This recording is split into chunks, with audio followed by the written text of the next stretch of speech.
The reformers, they were out today. That's the focus of tonight's angle.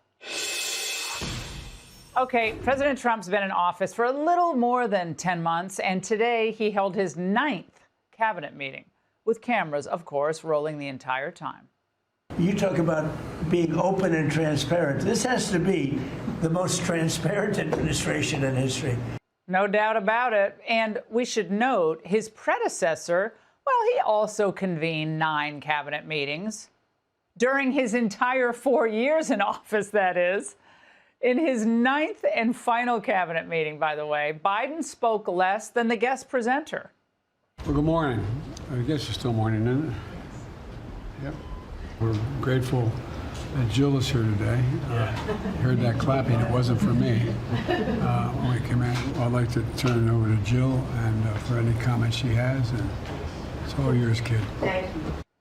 Still can't even hear him. I was whispering. It all seems like a bad dream now. So Trump didn't just dodge a bullet. America did as well. We weren't just led by a man in obvious cognitive decline.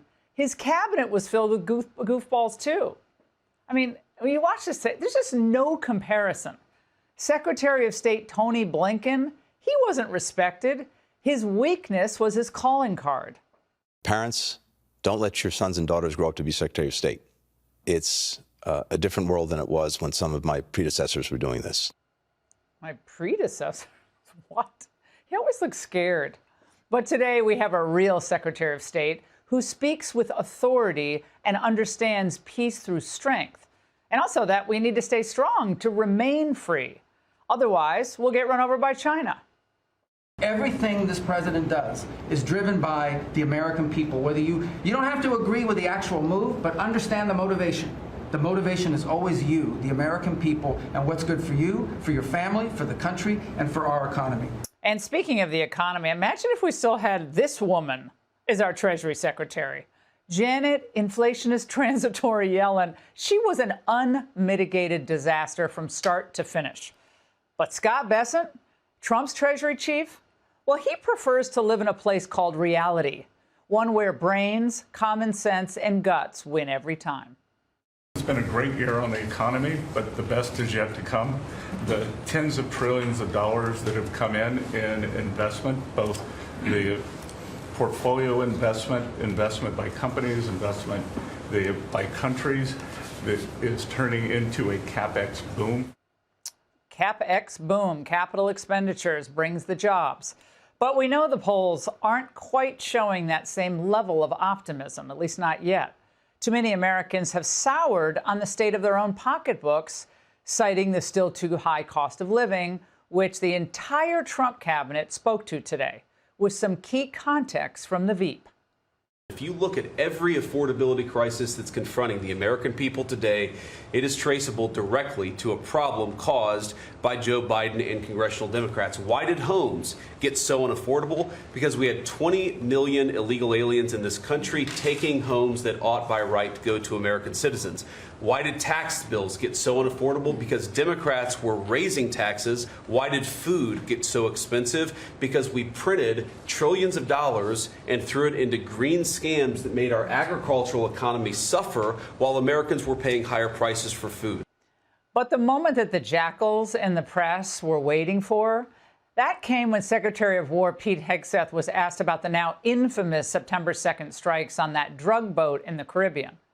Now, regarding the Washington Post report that anonymous sources said Hegseth personally ordered a second strike to kill all survivors, well, he effectively denied that that was the reason today. Admiral Bradley made the correct decision to ultimately sink the boat and eliminate the threat. He sunk the boat, and eliminated the threat. So you didn't see any survivors, to be clear, after that first strike? I did not personally see survivors, but I stand, because the thing was on fire. It was exploded and fire and smoke. You can't see anything. This is what you in the press don't understand. You sit in your air-conditioned offices or up on Capitol Hill and you nitpick and you plant fake stories in the Washington Post about kill everybody, phrases on anonymous sources not based in anything, not based in any truth at all. And then you want to throw out really irresponsible terms about American heroes, about the judgment that they made. We support them, and we will stop the poisoning of the American people. Well, at least for now, the president still seems to have quite a bit of confidence in Hegseth, citing the fact that these strikes are saving thousands and thousands of American lives. And it should be obvious to anyone who remembers the Comey, Mueller crusade, and Trump won, that Democrats are banking on taking the House next year and are prepping for new investigations and possibly a presidential impeachment. This is at the very least a war crime. We don't allow the military to act as the police officer, the prosecutor, the judge, the jury, and the executioner. Pete Hegseth has to go. He has to resign. Donald Trump has to fire him. If he doesn't resign, these really serious allegations of really disturbing immoral behavior by the secretary. Oh, please. It doesn't matter to them that the New York Times had to correct the Washington Post's original reporting on the second strike, which ignored key context to what was happening at the time. The Post should be ashamed. A U.S. official tells Fox Admiral Bradley ordered the second strike to sink the boat because it could have posed a threat to navigation for other vessels, or survivors could have called for backup to retrieve the drugs. Now, once again, Democrats care more about protecting narco-terrorists and criminal illegal aliens than they do the American public. So this entire war crime narrative is vicious, defamatory, but very well orchestrated. Oh, yeah, right down to that video released a few weeks ago by the Seditious Six that essentially told soldiers, look, wink, wink, you don't have to obey illegal orders, as if they didn't already know that. In the end, this is all about 2026, and it's about 2028, to restart impeachment and their run to retake the White House. So are Republicans ready for this battle? We're about to find out, and that's the angle. Biden and Trump are now tied. They've both held 9 cabinet meetings. But Trump's going to beat his record because he has 3 more years. We're not even sure about Biden's number because one meeting was hosted by Jill. And a major update on Jill Biden later in the show, so stay with us. You always find something new, like, is he in good health? Biden was great, but is Trump in good health? I sit here, I do 4 news conferences a day. I ask questions from very intelligent lunatics, you people. The guy didn't do a news conference for 8 months. If I go one day, I had one day where I didn't do a news conference, there's something wrong with the president. You people are crazy. Biden called a lid by 1 every day. Trump's working 12-hour shifts. The Oval Office logs show that he clocked in 50-hour work weeks last month. It's more than Greg. And he still had time to post 160 times last night. How does he sleep? The sweet sounds of pile drivers are driving Melania crazy. The trucks and cranes and excavators in the background, and you hear them, and every time I hear them, I love the sound. To me, I love the sound. I wouldn't say my wife is thrilled. She hears pile drivers in the background all day, all night. They go till 12 o'clock in the evening, day, night, pile drivers. Darling, could you turn off the pile drivers? Sorry, darling, that's progress. It's not just the White House that's getting a makeover. The whole world looks different. It's also an honor to be involved in and be a witness to what I believe is the most transformational year in American foreign policy since the end of the Second World War, at least. And it's transformational because for the first time in a long time, we have a president who basically puts America at the forefront of every decision we make in our relations with the world. Trump's chief negotiator paid Moscow a visit today. Steve Witkoff was meeting with the Russians, hoping to iron out this peace deal before the new year. The Ukrainians have already given the green light, and the press, they're at the edge of their seats. Here we go. This guy's a beauty. Go ahead. Secretary Rubio mentioned your meetings ongoing in Russia today. Do you have any update from Mr. Witkoff and Mr. Kushner? No update, because I've been spending too much time with you. I mean, we're spending a lot of time in here. Witkoff and Kushner met with Putin today and asked him, deal or no deal? Trump wants another record. We ended 8 wars. Think of that. 8 wars, but we're going to do 1 more, I think. I hope. Now they're saying, if he ever ends the war with Russia and Ukraine, he's going to get the Nobel Prize. What about the other 8 wars? I should get the Nobel Prize for every war, but I don't want to be greedy. Trump just wants to get into heaven. But before that, He wants to make sure our house is in order, and that includes cleaning up the backyard. Biden left it a mess. The cartels are squatting on the porch. He allowed them into our country, totally unvetted, totally unchecked. But he also allowed drugs to come in at record numbers, and hundreds of thousands of people a year died. And we're taking those son of a bitches out. The Secretary of War is hearing his orders loud and clear. The mission's on. We've only just begun striking narco boats and putting narco terrorists at the bottom of the ocean because they've been poisoning the American people. And Joe Biden tried to approach it with kid gloves and allowed them to come across the border. Hundreds of thousands of Americans poisoned. And President Trump said, no, we're taking the gloves off. 11 U.S. warships in the Caribbean and 15,000 troops are waiting for the call.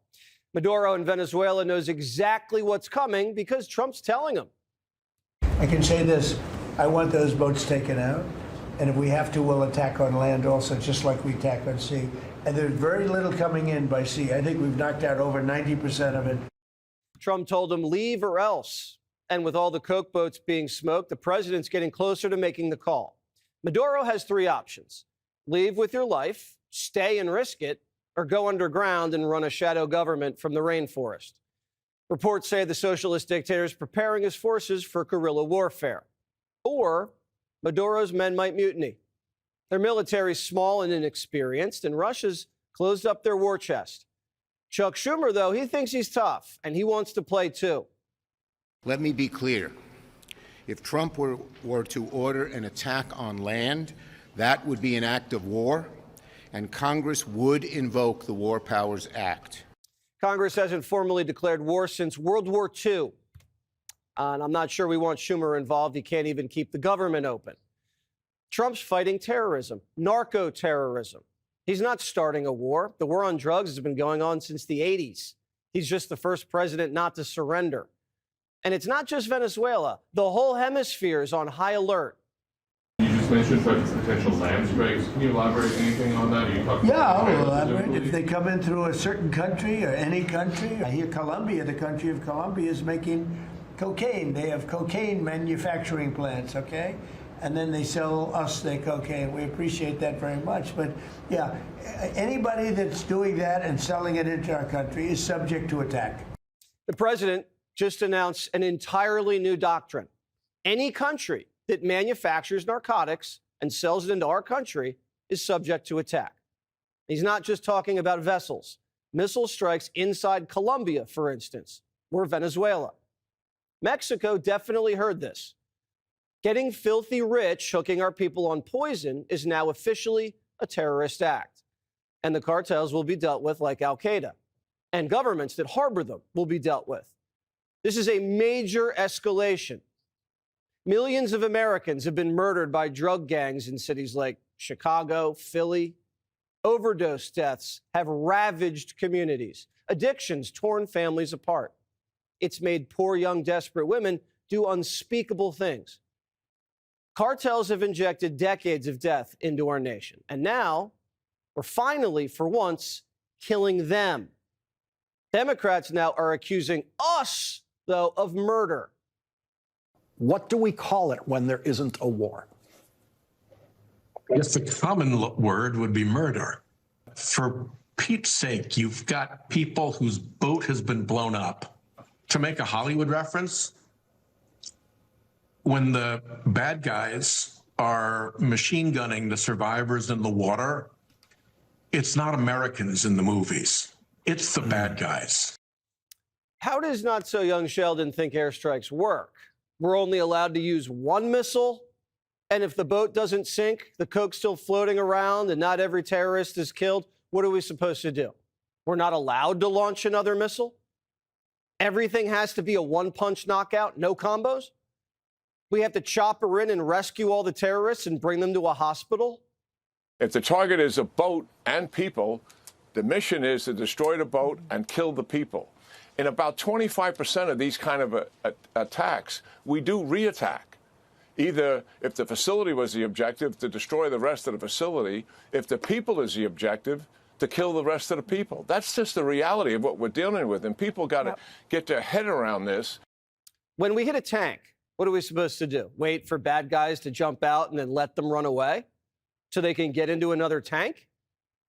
If the Coke boat hasn't sank after the first strike, do we wait for the narco-terrorists to call for backup and load the cocaine onto another boat and get away?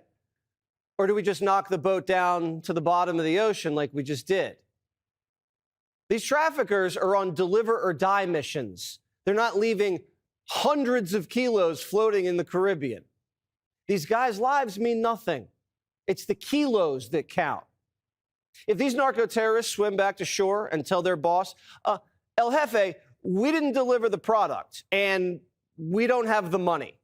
The Americans, kaboom. What do you think El Jefe is going to do? You think they're going to believe that story? You think they're going to like that story? They're going to torture them until they tell them where the cocaine is or where the money went. And when they don't get an answer, they're going to get a bullet in their head, and then they're going to get buried in the jungle.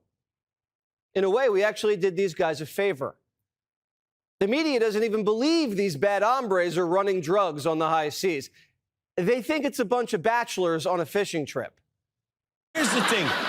There's no way they know who is on these boats. They could just be fishermen. President El Pork Chapo said, blow them up anyway. He doesn't care. He doesn't even eat fish that don't start with filet-o. First, it was the Maryland dad. Now they have a new name for drug smugglers. The U.S. military ordered a second strike on defenseless shipwreck survivors. Oh, so they're like Jack and Rose from the Titanic. I'll never let go, Juan. Sometimes you have to take a life to save a life. And those two strikes blew up more cocaine than Charlie Sheen could do in a year. But the alleged nipple Nazis calling these guys survivors, like they just got voted off the island. If it's true that we dropped a second bomb in order to kill survivors, that is absolutely a war crime. There needs to be an investigation. And we need to make sure that the people conducting illegal activity are held accountable. When ISIS runs away from a drone strike, do we call them survivors? They tried to impeach Trump over the perfect phone call, and now they want him and Hegseth impeached over the perfect boat strike. The DOW says it was all by the book. I watched that first strike live. As you can imagine, at the Department of War, we got a lot of things to do. So I didn't stick around for the hour and 2 hours, whatever, where all the sensitive site exploitation digitally occurs. So I moved on to my next meeting. A couple of hours later, I learned that that commander had made which he had the complete authority to do. You know who agrees? That would be the New York Times. Yeah, the New York Times. Hegseth ordered a lethal attack, but not the killing of survivors, officials say. The Times then, in an unprecedented act of journalism, called out the Washington Post for reporting what happened without context. You know you've lost the plot when the Times steps in and fact-checks the fake news. I did not personally see survivors, but I stand, because the thing was on fire. It was exploded and fire and smoke. You can't see anything. You got digital. This is called the fog of war. This is what you in the press don't understand.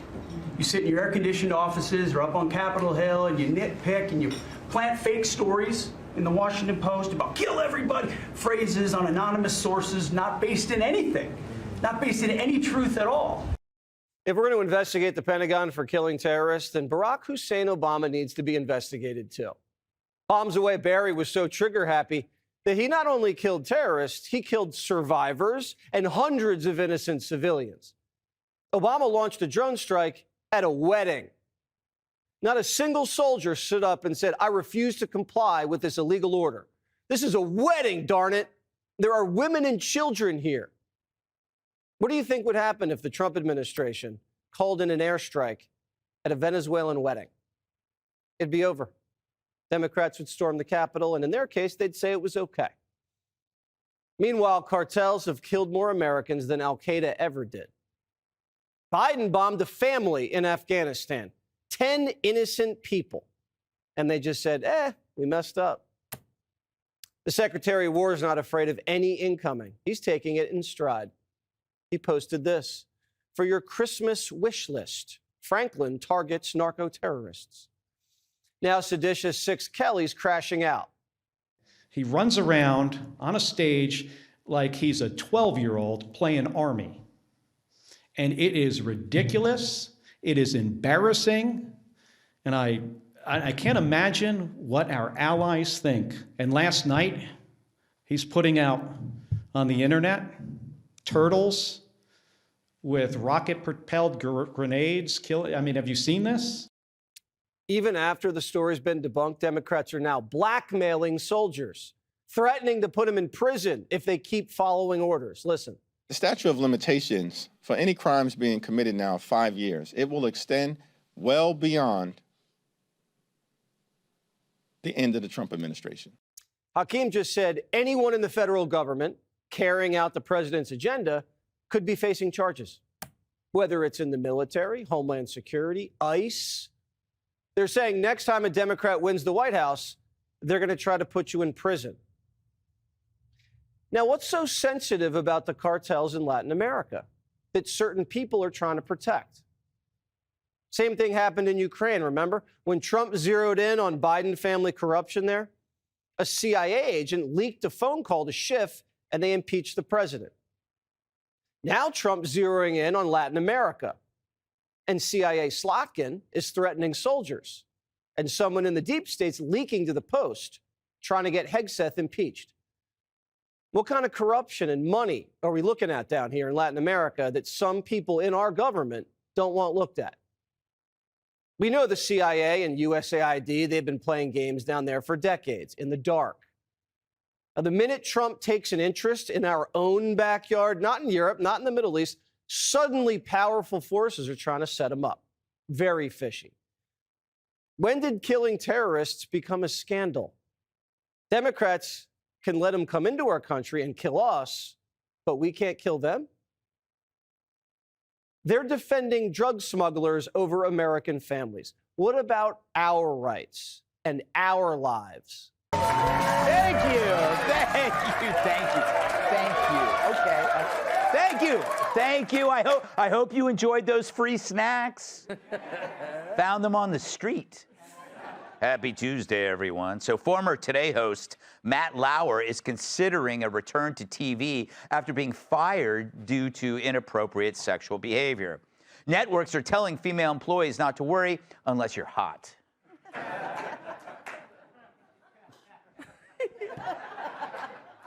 Comedian Kathy Griffin claims she now has friends with Trump supporters. This is mostly because she's had so much work done, they think she's Kid Rock. Martha Stewart has replaced Sydney Sweeney in the new American Eagle denim campaign. And in related news, Joe Biden has replaced the baby on the Pampers box. Yeah. Last Sunday, Woody Allen turned 90 years old. His wife, Soon Yi, would have gotten him an expensive gift, but she already splurged on Father's Day.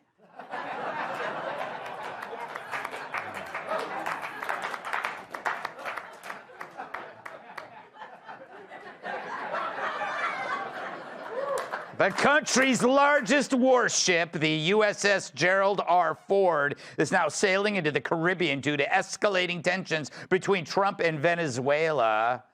Meanwhile, the USS Biden is picking up a fresh load of spices from the New World. In a recent phone call, Venezuelan President Nicolas Maduro rejected Trump's ultimatum to step down. Maduro's advisors aren't sure what's coming next, but they recommend writing his name on all his body parts. I do that anyway. According to a new poll, 63% of voters say a four-year college degree is not worth the cost. One said, quote, "If I want to waste money on a worthless piece of paper, I'd buy Brian Kilmeade's autograph." Wow. Wow. A new study found that eating peanuts can improve your memory. I said peanuts.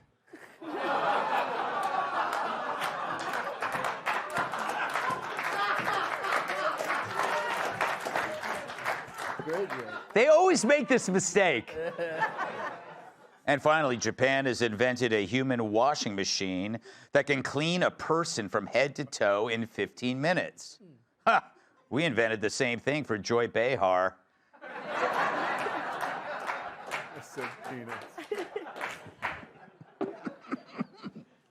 This is pretty good. All right.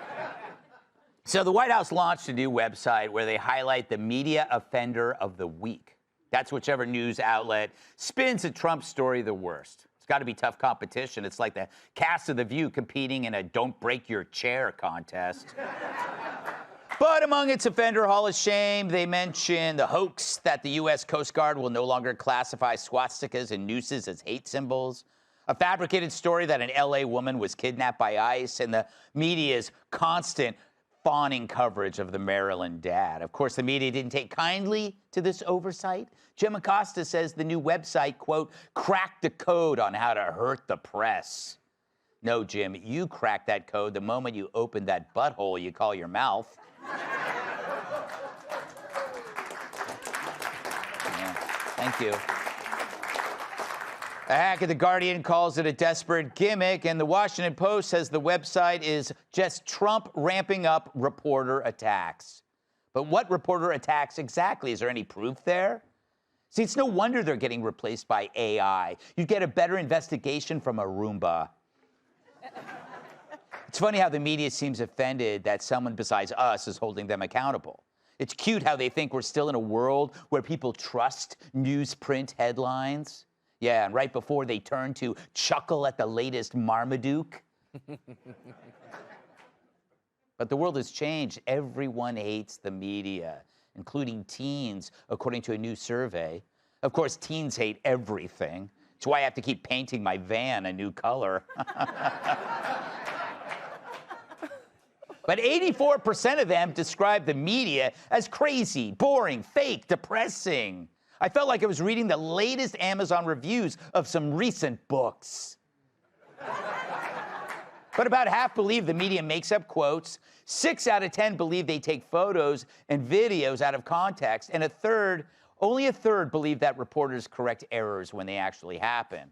Hell, at least on this show, we always admit when we make mistakes. For instance, last night, we called J.B. Pritzker fat when we meant really fat. And you know what? We regret the error, and we're going to do better next time. Now, naturally, the AP blames Trump. They write that teens reflect the attitudes they're exposed to. That's true, but the attitudes they're exposed to are predominantly yours, the liberals, you idiots. It's not the right who has a stranglehold on the media, academia, and Hollywood, so stick that theory up your ass. That is, if you can get it past your heads. But in one way, the AP is right. Trump, like a good construction boss, tore down the rotten structure, that is the lying media, and he did it with 2 simple words, fake news. He repeated it daily, and the message sunk in, smashing the illusion created by a corrupt industry. And today, we're all starting with a new environment.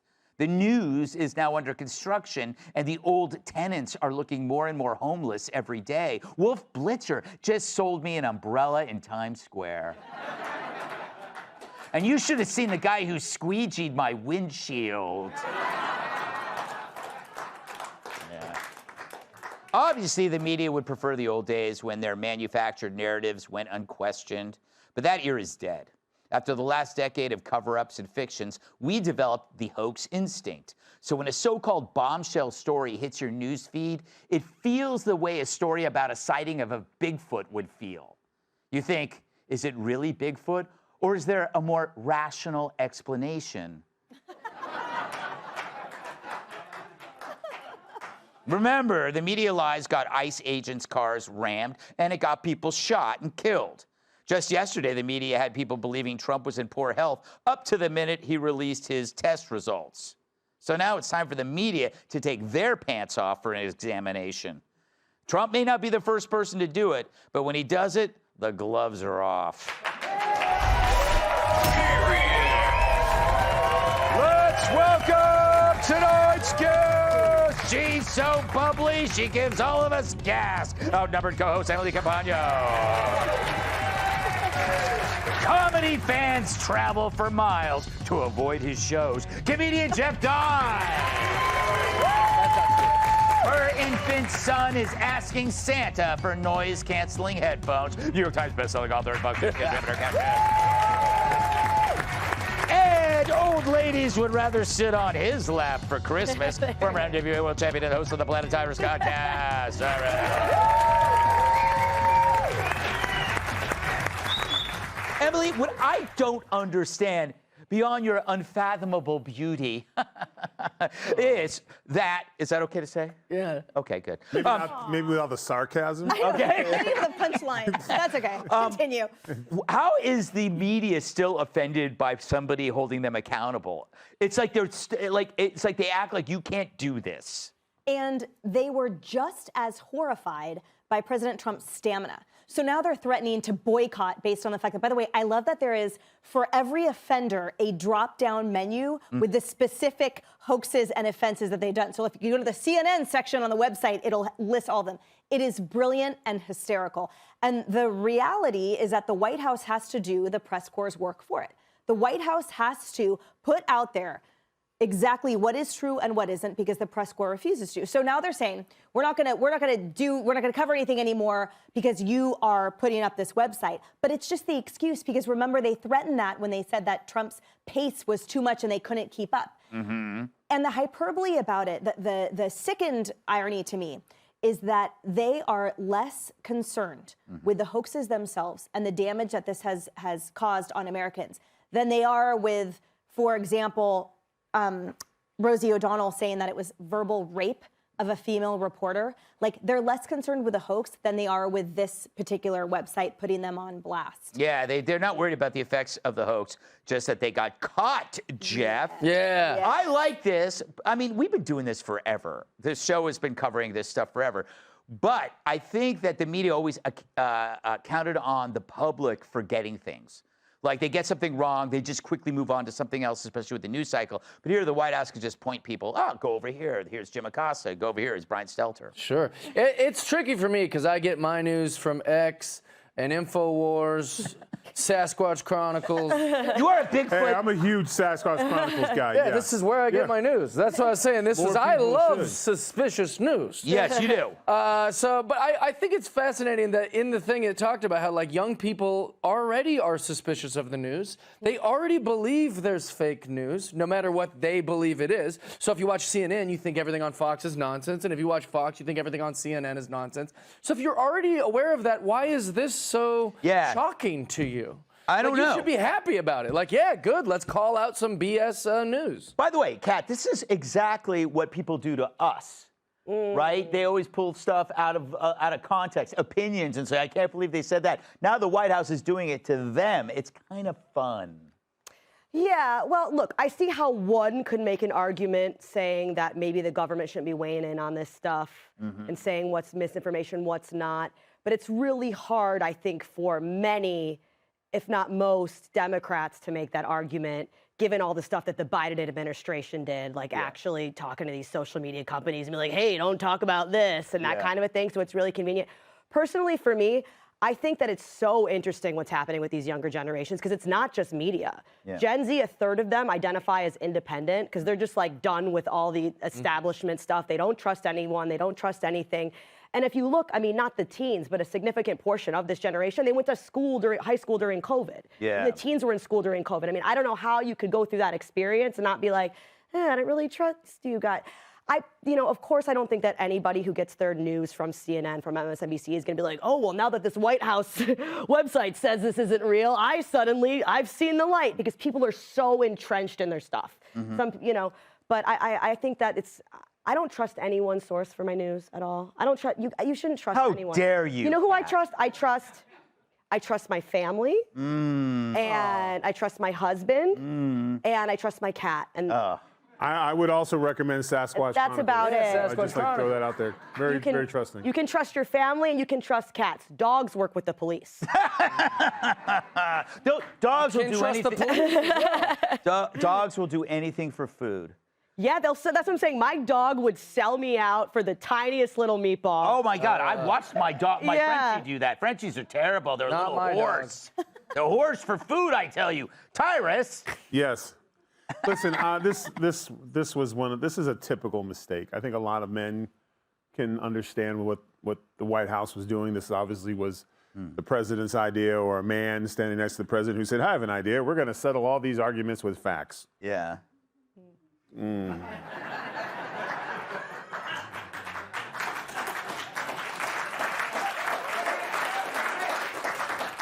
I really don't feel I need to go further, but and the media is all about feelings, and they have to understand. And the way I was feeling at the time when Trump was talking was I was upset at him. That's why I said he peed on Russian hookers, because I was upset. So it's the art of feelings versus facts. So, but as we know, fellas, that when you come to a table and be like, here's the facts, they have to interweave the feelings in there, and you never really get the facts, and that's why.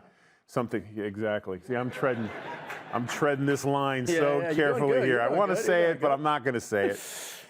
But yeah, that's the problem. Is the White House is trying to do this crazy thing called let's just list the factual stories, and the other side wants to do the feeling. Don't bring. It's a paraphrase. I'm going to coin a new phrase. Don't bring facts to a feelings fight. Exactly. Ooh, I like that. Yes. See, I understand. See what I did? I played out the untouchables. Yes. You know what I don't understand is earlier Emily said hyperbole. What does that mean? Well, it's pronounced hyperbole. Hyperbole. Yes, hyperbole. Yeah, whatever it is. I think it's like a fancy lie. Oh, okay. Like a sexy lie. Yeah. All right. We don't get all your smart stuff. What the heck?